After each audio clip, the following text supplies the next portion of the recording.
आपको बता दें कि हिमाचल प्रदेश में सत्ता का सेमीफाइनल है। उपचुनाव के प्रचार का आज आखिरी दिन और ऐसे में हमारे साथ हमारी टीम इस वक्त ग्राउंड पर मौजूद है। शिमला से विकास शर्मा हमारे साथ लाइव जुड़ चुके हैं। इसके अलावा जुब्बल कोटखाई से अगर बात करें तो सुरेश शर्मा हमारे साथ जुड़े हुए हैं और अर्की विधानसभा क्षेत्र से राकेश हमारे साथ फिलहाल जुड़ चुके हैं लाइव। सबसे पहले विकास का रुख कर लेंगे। विकास, आज उपचुनाव के प्रचार का आखिरी दिन है, जानना चाहेंगे कि क्या व्यवस्थाएं विभाग की तरफ से की गई है और कितने पोलिंग स्टेशन बनाए गए हैं।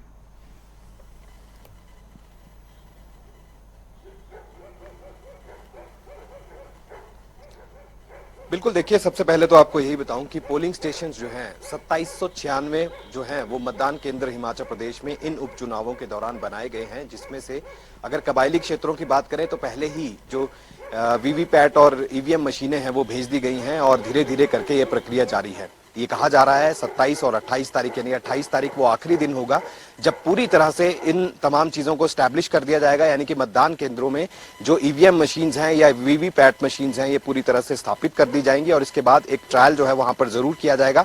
इसके साथ साथ 50% ऐसे भी मतदान केंद्र होंगे जिनको वेबकास्ट के जरिए जो है वो वहां पर जोड़ा जाएगा, जिसके ऊपर पैनी नजर जो है यहाँ पर चुनाव आयोग की जो है वो रहने वाली है। और ऐसे में निश्चित रूप से पहले से ही लगातार कहा जा रहा है इलेक्शन कमीशन की तरफ से कि आप बिल्कुल भी कोताही ना बरतें और जो भी चुनाव अधिकारी इसमें जो तैनाती जिनकी की गई है पूरी तरह से निगरानी जो है इन तमाम मतदान केंद्रों की यहाँ पर की जाएगी। और इसके साथ साथ जो वोटरों की अगर हम बात करें तो 15 लाख से ज्यादा वोटर जो हैं 15.5 लाख के करीब जो ये वोटर हैं, ये ओवरऑल 20 के 20 विधानसभा क्षेत्रों में ये चुनाव जो है यहाँ पर उपचुनाव जो है ये हो रहा है, जिनमें से 3 सीटों पर उपचुनाव हो रहा है, विधानसभा सीटों पर उपचुनाव हो रहा है और इसके साथ साथ जो 17 सीटें हैं उन पर संसदीय क्षेत्र का लोकसभा का उपचुनाव जो है यहाँ पर हो रहा है मंडी सीट से। तो ऐसे में काफी अहम जो है ये दोनों ही पार्टियां इस चुनाव को मान रही हैं। चुनाव आयोग ने पहले ही तैयारियां पूरी कर ली थी, लेकिन अब ईवीएम जो मशीनें हैं, क्योंकि कबायली इलाकों में पिछले दिनों से हमने देखा कि भारी बर्फबारी हुई है, तो ऐसे में निश्चित रूप से काफी चुनौती जो है वो उनके लिए भी रही है वहां तक ईवीएम और वीवीपैट मशीनों को पहुंचाना। लेकिन इसी कड़ी को पूरी तरह से स्थापित करने के लिए इंतजाम जो है वो यहाँ पर किए गए हैं, हेलीकॉप्टर तक की मदद जो है वो यहाँ पर ली गई है। तो इंतजाम यहाँ पर किए गए हैं, कड़े इंतजाम किए गए ताकि किसी भी तरह की परेशानी ना आए। विकास, आपके पास लौटेंगे। अर्की से राकेश भी हमारे साथ जुड़े हुए हैं। राकेश, आपसे जानना चाहेंगे क्योंकि अर्की में आज भूपेश बघेल भी जनसभा करने वाले हैं और चुनाव प्रचार का क्योंकि आज आखिरी दिन है, बीजेपी की तरफ से कौन जनसभा करने वाले? जी महिमा, जानकारी देना चाहूंगा कि आज जो बीजेपी की तरफ से जो कोई भी बड़ी रैली नहीं होने वाली है। आज कांग्रेस की तरफ से एक महारैली होने वाली है जो अर्की के शिव मंदिर प्रांगण में होगी।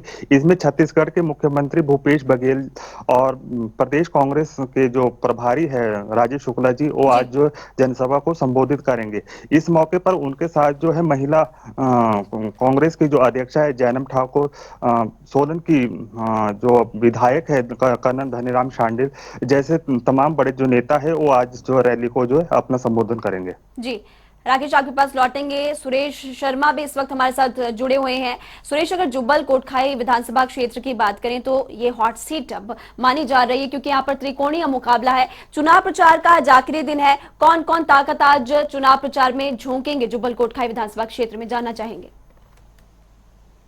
जी महिमा, मैं आपको बता दूं कि आज जुब्बल और कोटखाई ऐतिहासिक रैलियां होने वाली हैं, जहां पर एक तरफ से कांग्रेस की तरफ से जो छत्तीसगढ़ के मुख्यमंत्री है उनका भी हालांकि कार्यक्रम बनाया गया है, 2 बजे के करीब का उनका कार्यक्रम है। अगर वो पहुंचते हैं तो खड़ा पत्थर में आज जो है कांग्रेस की बड़ी होने वाली है, जहां पर अध्यक्ष कुलदीप राठौर होंगे। भारतीय जनता पार्टी की जुब्बल के अंटी में एक बड़ी जनसभा होने वाली है जिसमें केंद्रीय मंत्री अनुराग ठाकुर शामिल होंगे। महिमा, मैं आपको बता दूं कि जुब्बल और कोटखाई का जो सियासी घमासान है वो इसलिए ज्यादा रोचित हो जाता है क्योंकि यहाँ पर जुब्बल और कोटखाई में जो स्वर्गीय नरेंद्र बरागटा है जिनका निधन हुआ था कोरोना काल में, उनके पुत्र है, उनको टिकट नहीं मिला तो उसके बाद वो कहीं न कहीं पार्टी से बागी हुए और पार्टी ने भी उन्हें 6 सालों के लिए निष्कासित कर दिया। तो ऐसे में वो आजाद प्रत्याशी के तौर पर चुनाव लड़ रहे हैं और उनके साथ भाजपा का जितना भी मंडल था वो सारा मंडल उनके साथ है। हालांकि उनको निष्कासित भी किया गया है और उनकी भी एक आज बड़ी जनसभा है। तो 3 बड़ी रैलियां आज यहाँ पर होने वाली है जो जुब्बल और कोटखाई के इतिहास में सबसे बड़ी रैलियां जिनको माना जा रहा है। और इन तीनों बड़ी रैलियों में सभी जितने भी प्रत्याशी है या पार्टियां हैं अपनी पूरी जोर आजमाइश रखेगी कि किसके साथ कितने लोग जुड़ते हैं, और एक दूसरे की रैलियों के ऊपर जहां भारतीय जनता पार्टी चेतन बरागटा की रैली पर नजर न रखेगी कि कौन से ऐसे लोग हैं जो अभी भी भारतीय जनता पार्टी में है और चेतन बरागटा के साथ जुड़े हुए हैं, इसके ऊपर भी नजर रहेगी। और चेतन बरागटा का भी आज शक्ति प्रदर्शन हो रहा है, क्योंकि कोई बड़ा नेता उनकी रैली में नहीं आएगा।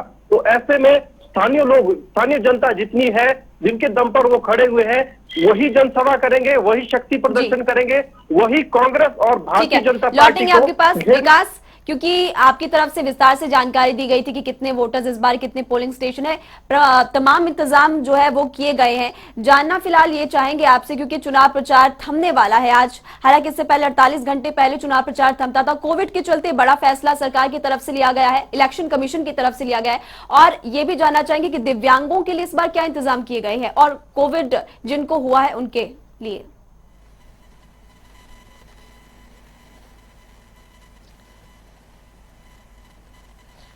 बिल्कुल, देखिए, इससे पहले कि कोविड की बात करें, क्योंकि कोविड काल में इस तरह से चुनावों का होना अपने आप में विचित्र है, और ऐसे में पूरी तरह से इंतजामात का दावा जो है इलेक्शन कमीशन की तरफ से किया गया है और तैनाती जो है वो चुनाव अधिकारियों की गई है। लेकिन इसी के बीच जो कर्मचारी हैं, जिनकी ड्यूटियां जो है वो यहाँ पर, जिनकी तैनाती जो है वो यहाँ पर की गई है, उनकी विशेष रूप से भागीदारी जो है वो इसमें रहती है। तो ऐसे में सभी सुरक्षा के इंतजाम जो है वो पूरे कर लिए गए हैं। अतिरिक्त फोर्सेज जो है, पैरामिलिट्री फोर्सेज जो है, तमाम ये फोर्सेज लगा दी गई हैं, और इसके साथ साथ ये सुनिश्चित करने की कोशिश की जा रही है कि जो कोविड काल है, कोविड काल में जो संक्रमित लोग होंगे उनको किस तरह से वोटिंग जो है वो करने के लिए बताया जाएगा। इसके साथ साथ ये कहा गया कि बैलेट पेपर के थ्रू जो है वो वोटिंग कर पाएंगे, और इसके लिए जो इंतजामात है वो बिल्कुल अलग से किए जाएंगे, ताकि ज्यादा से ज्यादा लोग जो है वो इस बार वोटिंग करने के लिए जो है वो सामने आ पाए, मतदान की प्रतिशतता जो है वो ज्यादा हो। इसके लिए जो है पहले से ही जागरूकता अभियान जो है वो इलेक्शन कमीशन की तरफ से चलाए गए थे, और इसके साथ साथ ये भी कहा गया कि जो प्रचार का जो दिन है, क्योंकि आज आखिरी दिन है, और ऐसे में शाम को 6 बजे साइलेंस जोन जो है वो शुरू हो जाएगा, साइलेंस पीरियड जो है वो शुरू हो जाएगा, जिसके कारण अब आगे जो है चुनाव प्रचार नहीं होगा। लेकिन ये पहले 2 दिन के लिए, ये 2 दिन पहले जो है इस प्रक्रिया को खत्म होना था, लेकिन कोविड काल में और जरूरी इंतजामात को देखते हुए चुनाव आयोग ने इस बार फैसला लिया कि इसको 3 दिन पहले ही बंद कर दिया जाए। यानी कि 30 तारीख को अगर मतदान होना है तो 27 तारीख को शाम को 6 बजे के बाद किसी भी तरह का कोई प्रचार जो है वो यहाँ पर हिमाचल प्रदेश में अब नहीं होगा चुनावों के मद्देनजर। लेकिन इसके साथ साथ चुनाव किस तरह से कराए जाने हैं, चुनौती बड़ी है, क्योंकि कबायली क्षेत्र है। आप चंबा भरमौर की अगर बात करें, या पांगी के क्षेत्र की बात करें, लाहौल स्पीति के बहुत से ऐसे इलाके हैं, या किन्नौर के कुछ एक ऐसे इलाके हैं, तमाम ये इलाके जो है ये संसदीय क्षेत्र मंडी में जो है ये आते हैं, और ऐसे में बर्फबारी, मौसम, इन तमाम चीजों के बीच जो है खलल जरूर पड़ेगा। लेकिन मतदान ज्यादा हो, प्रतिशतता जो है वो उसकी ज्यादा हो, इसको लेकर जो है विशेष इंतजाम जो है वो यहाँ पर तो विशेश इंतजाम इस बार किए गए हैं। अब देखने वाली बात होगी कि कितने लोग इस बार वोट करेंगे, पिछले बार का रिकॉर्ड टूटेगा या नहीं, और बढ़ चढ़कर इस बार लोग भाग लेंगे या फिर नहीं। तो शुक्रिया विकास शर्मा, सुरेश शर्मा और राकेश कुमार इस तमाम जानकारी के लिए। तो हिमाचल प्रदेश में आपको बता दें उपचुनाव है और इसको लेकर चुनाव प्रचार आज थम जाएंगे। तो इसी बीच